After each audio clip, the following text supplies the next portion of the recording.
Hello Internet, welcome back to the Apartment Rat series. In this episode, we're going to continue looting, I think. We got a long time until night falls. I don't know if we explored this one. We explored the corner house, and we're exploring this one, so we'll mark that one as well. Just some rounds, some 45 in the middle of the bedroom. Another one of these big empty ones with barely any furniture. Really, if I had more drive, I might go back and fix some of these, because these always really bother me. Look at this. They have a fridge in front of their front door. That stuff really irks me. And I always complain about it, and I have the capabilities of fixing it, but I never do. Let's turn on our amp goggles. Okay, no spiders. Looks good. Big empty basement this time. Hot dog. Clean water. Okay, clean water. This basement sucks. Okay. Alright. It's the same thing. It's like, who has a big unfurnished basement with shelving on either side with a couple bottles of water in it? I don't understand some of the logic behind these older buildings. I get it, you wanted loot to be scarce, but sometimes it's just like, what are you thinking? So this looks like there was quite a lot living in here. We're not seeing anything. Okay. Stuff came out. I still don't know what killed all the zombies that we saw previously. Big old vehicle. Military composite armor plating is probably better than the hard plating that we have, so it might be prudent for us to harvest materials from this. I don't know if I want to do that though. I got kind of sick of vehicle work. After all the work we did on our other vehicle. Same thing with these tanks. These tanks are very valuable. We could just fill them with water, or we could use them as a gas tank. I don't love the external tanks because they, in my experience, tend to break off because I'm a bad driver. But they are valuable. I don't think we're going to do anything with it now. We will mark armor, military composite plating, was it? I think is what it was called. I dropped a capital letter there. That's what I get for using shift. Oh, hello, Skellington. You don't scare me remotely, so we're just gonna, bludgeon you to death. No big deal. Do you smash skeletons? I don't think you do. Another feral hunter. Seeing a lot more of those as well. Yes, let's stop. So it looks like everything that was smashing this building up has shifted into those rooms down there. Let's see if we can just do them one at a time. Okay. So I'm going to... What was that? Combat boots. So I'm going to focus in on the commentary a little, I think, because it's been pretty pathetic lately. And I'm feeling very sick, and I'm trying not to focus on that. And commentary will help take my mind off of that. Motorcycle helmet. I mean, we have helmets. It's not really necessary. Okay, garage with some steel toe boots and literally nothing else. That's fine. We will take the copper wire because we were looking for that. Yeah, just feeling sick. More butter. I don't want butter. Oh, we're full up anyway. Let's drop stuff off at our vehicle. Feeling sick today. Feeling just headachy, nausea, some other symptoms you probably don't want to hear about. A lot of cramping, a lot of unpleasantness. I think, I don't know. I'm sick all the time, so it's kind of hard for me to tell when it's like normal sick or something special happening. I never know. We don't need all this stuff anymore. We really don't need the hammer. Well, we should continue deconstructing because we still need heating elements. Drop the AKM as well.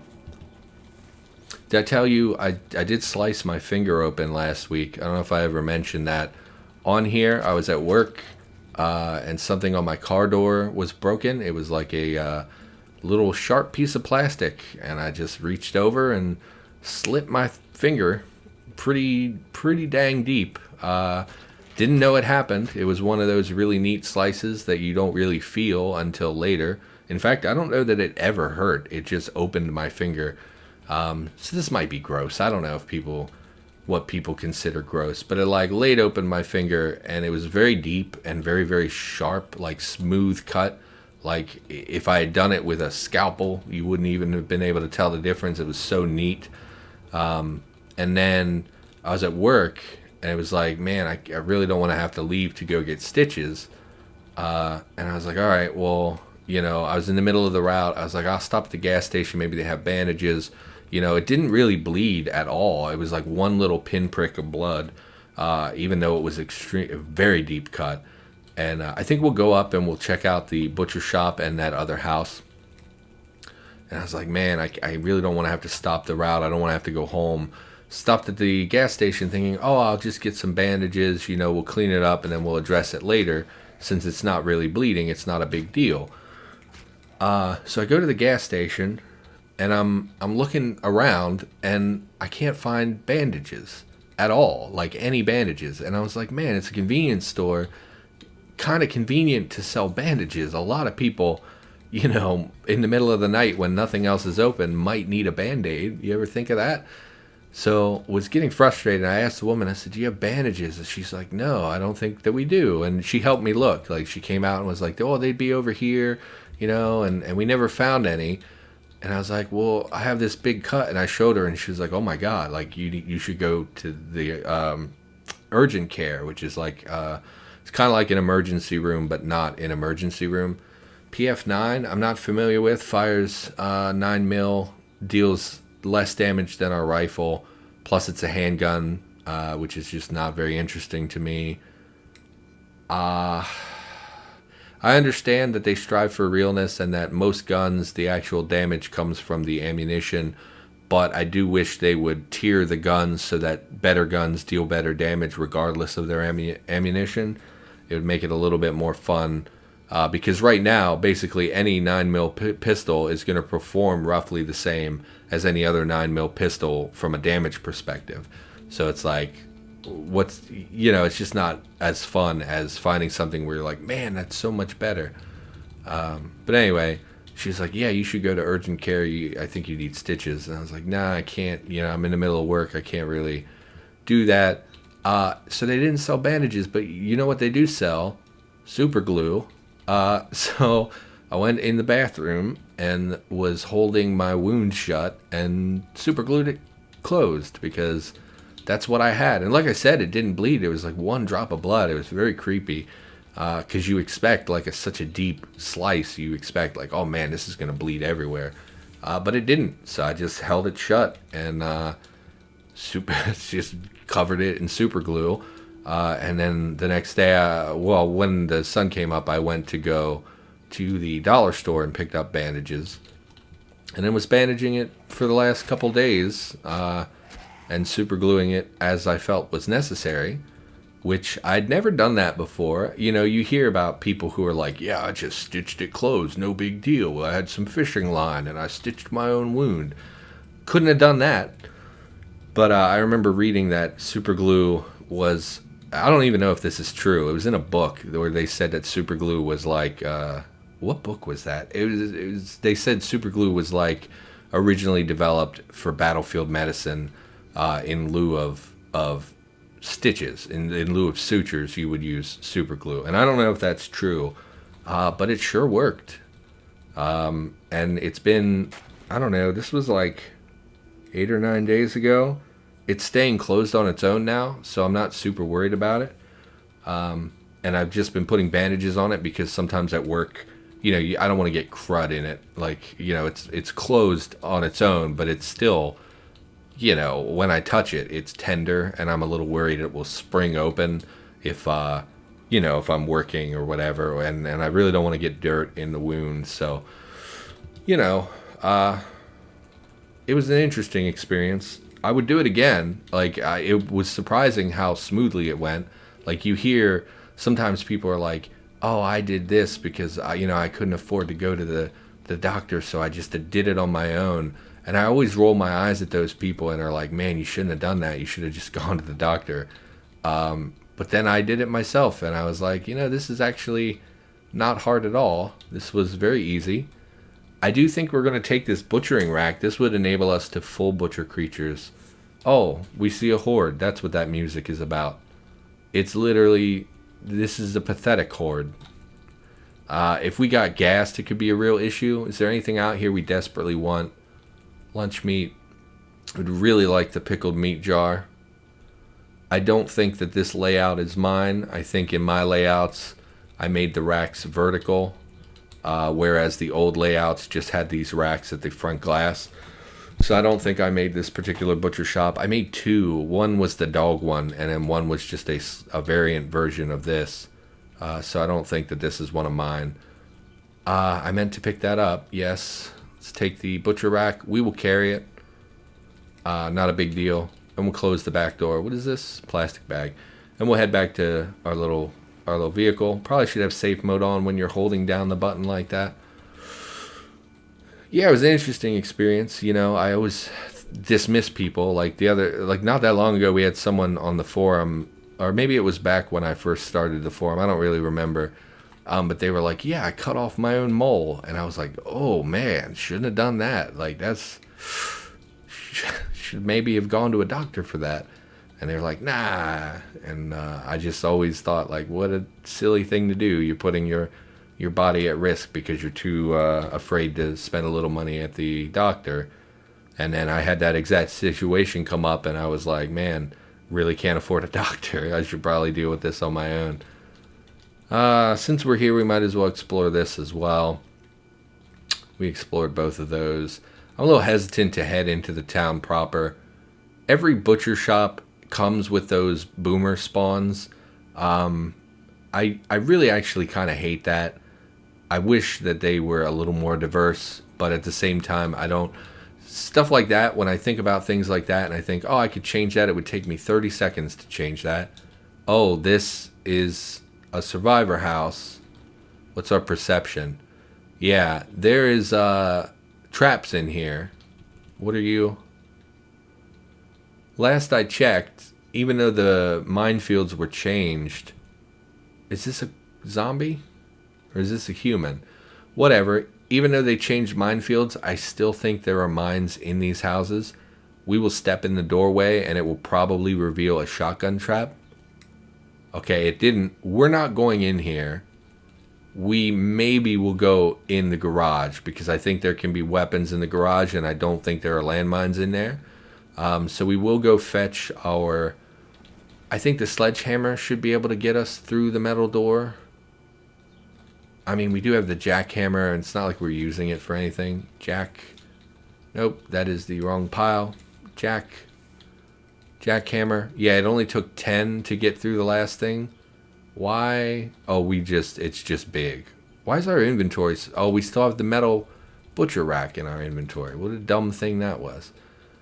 So let's grab the jackhammer. And we'll see about going in the garage here. I don't think taking down the door, so there is something in there. I don't think taking down the... My box of cookies fell off the desk. It's empty, but... ignore.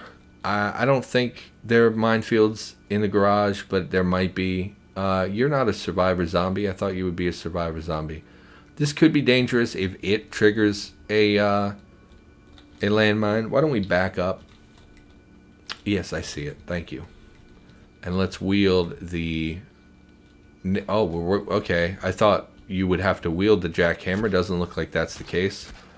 So we will deal with this guy. I'm super nervous walking in here.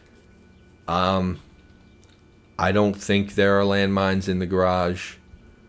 Grip, rifle scope. I thought that was like a missile launcher. Brass catcher. None of that is valuable. Fire extinguisher, hacksaw, screwdriver, wood saw, pipe rifle 22 we can make ourselves. Jerry can of gasoline. Please don't blow me up. Okay. We're going to take the jerry can. And we're going to leave. We're not going to mess with that house. Most of the valuable stuff was in the garage. So, you know, it's not like there's anything we're leaving behind that's super valuable. I do think we'll just fill this tank right away. We really ought to consolidate into one tank instead of two. So I think that those batteries are still at 50%. And this storage battery is losing charge. Last time I looked at it, it was 39%. So it looks like this is actually a problem for our vehicle because we're charging 950 watts and some of them are going into this other storage battery. In fact, I believe it charges the lowest tier battery first. And because it looks like it's actively losing charge, it's charging a battery and then those charges are evaporating. And because of that, the other batteries are never charging. So I think we need to remove that storage battery. If we can find it, it's this one. We need a crane for that. We're definitely going to do this right now because I didn't think about that, and that's something that could really hinder us. Okay, first of all, let's wait because that heartbeat makes me want to kill myself. And we're going to need, what do we need? Telescopic pipes, I think. Pipes, steel, wires. Okay, well, the wires could be an issue. Is there a metal fence anywhere around here? Yeah, the wires could be a real hassle. No metal fences. That's a real bummer. I don't know what gives metal. I don't know what gives regular wire outside of metal fences. We need a forge. Even though you can use an acetylene torch, you apparently can't use a welder. Okay. Wire. I don't think we can make any other kind of crane. I think it's just the cantilever. Crane? No. Yeah, so just the cantilever. Where can I get wire? I genuinely have no idea where you get wire. First of all, let's wield our nail bat, which is damaged again. Isn't it even like a durable weapon? It's not durable. Okay. Where do you get wire? Chat? Well, I don't know where you get wire. Of course, by the time you would comment on this video, I'll be like 5 videos deep past this, but you know, let's go. I don't think any of this furniture would give a wire. Let's I literally, I don't know. So I guess we're just going to have to deal with it. That kind of really bums me out. I don't know what else to do about it though. So, okay. I think we'll pull this in on the road for once, and we'll head south and see maybe one of these has a wire fence in the back. Doesn't look like it. I guess we'll come down here and check these houses out though. Whatever. Nice little garden patio, I guess. Hello, Zambi. Just breaking all the windows. I remember when I was a kid, there was a fire at this laundromat near our house. And after it burned down, nobody did anything about it. They just left it there. They didn't tear it down. It was like months and months before they tore it down. And neighborhood kids would go back there and throw rocks at the busted windows. We're still carrying the jackhammer. We're going to want that space freed up. They would go throw rocks at the burnout windows of this old laundromat. We used to go there all the time when I was a kid. And they had one of these arcade machines. And it was like motocross, I think. Like Excite Bike kind of thing, where you had to angle your bike just right every time you landed. You had to press a button to, otherwise you would crash. And I remember being terrible at it, and it would make me angry. Okay, crowbar was what I was looking for that whole time. A pair of boots, no. Drinks, canned cat food, delicious. More basements. I really do love finding basements, because they're like, the houses all look vaguely the same, but some of the basements have very high value.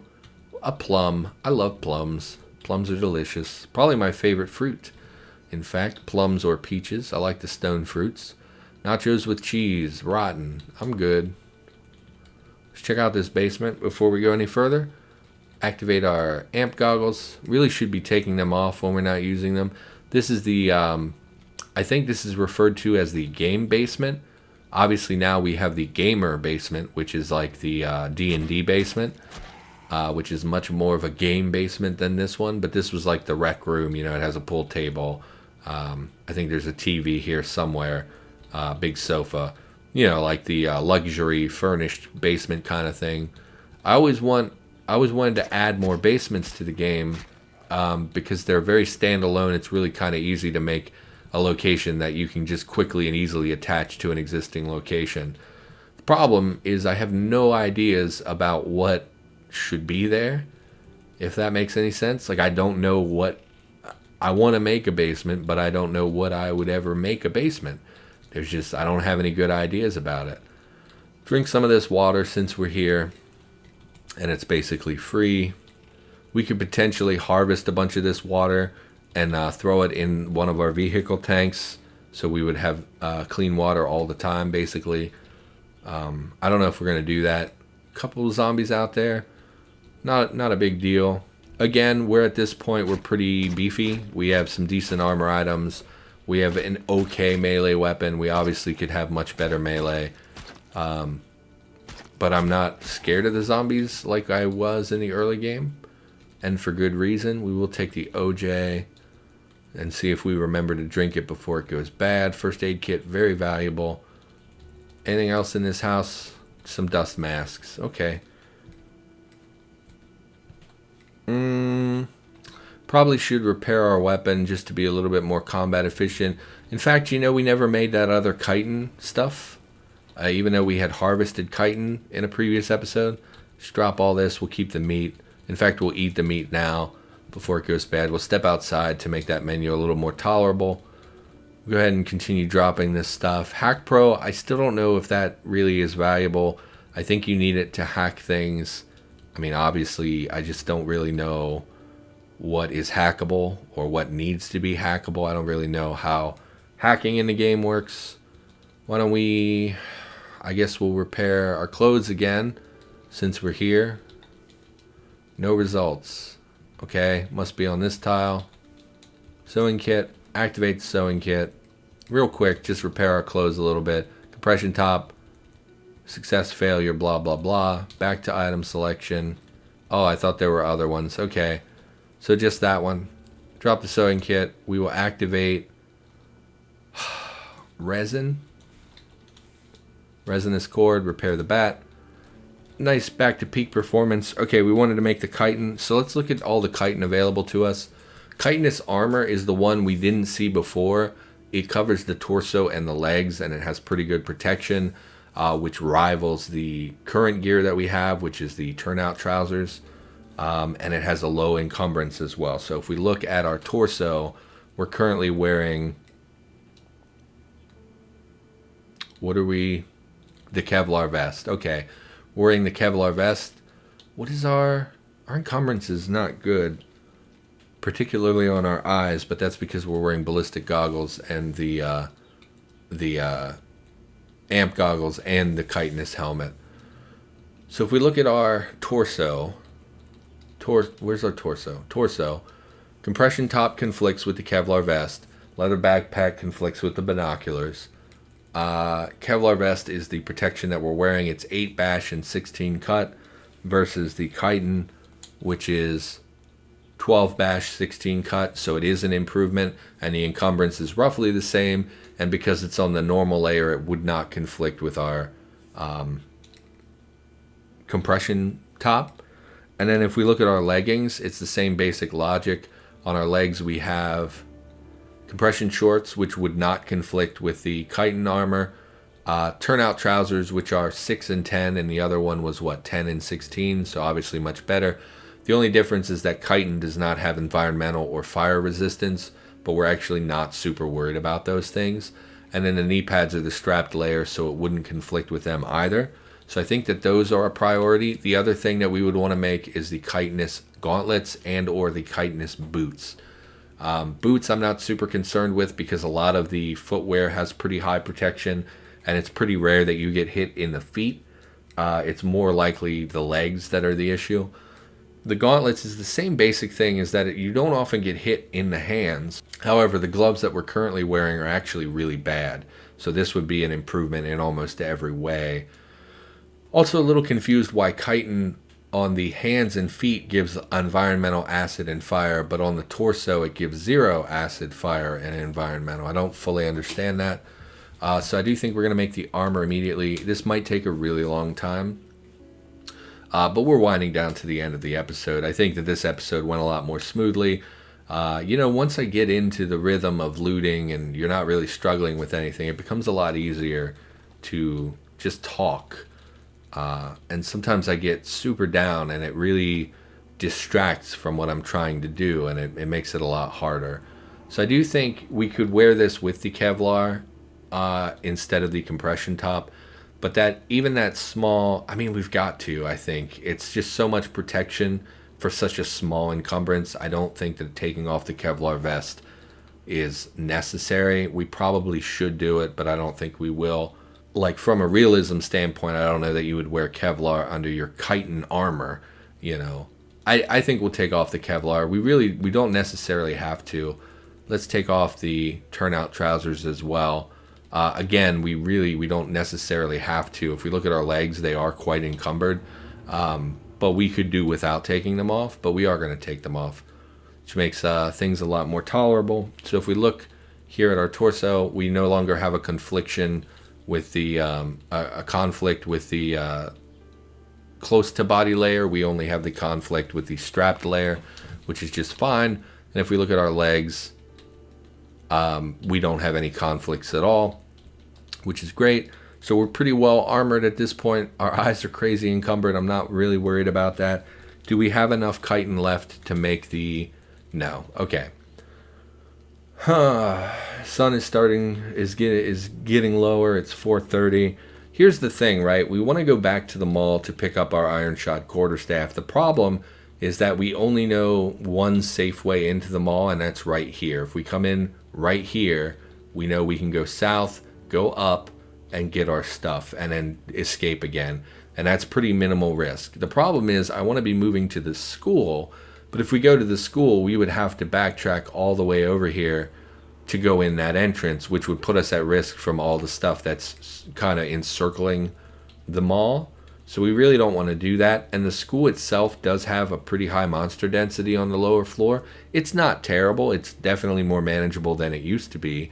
Like 10 times more manageable than it used to be. But we could potentially get in a lot of trouble if we come to a place where the school and mall meet. We could be pretty easily overwhelmed and surrounded. So I think the play is to drive our vehicle back up here, park, go get our stuff, get out, hopefully safely, get back to the car, drop everything we don't want, and then I think we would hoof it to the school. The problem is that if we're that far away, we'd have to haul a whole bunch of crap back to our car. Best case scenario, we drive the car all the way into town and we pull it like right here and then go loot the school. The problem is with the density, that'd be terrible. And we would have to do that during the daytime, because if we could do this during the daytime and slip through here and just park over here somewhere, that'd be a much more tolerable walk than the other one. Plus, if I remember, isn't our mission in here somewhere? Or was it this town? I don't remember. There it is. Someone did point out that the mission was located under the nameplate. Thank you very much for pointing that out. I did see in that video that you were correct. So thank you for that. Very helpful. And then this, of course, is another large town. And again, at some point, we want to hit these bookstores. Although hitting the school will reward us with quite a lot of books. I don't know which books we really need. I'd love to find a weapon forging book. But you can't really... it's RNG. You can't shoot for that and get it. It's pretty much a crapshoot of whether you get it or not. Anyway, that's going to do it for this episode. Thanks for watching. Hope you enjoyed, and I'll be back with more Cataclysm content in the near future. And I'll see you in the next episode.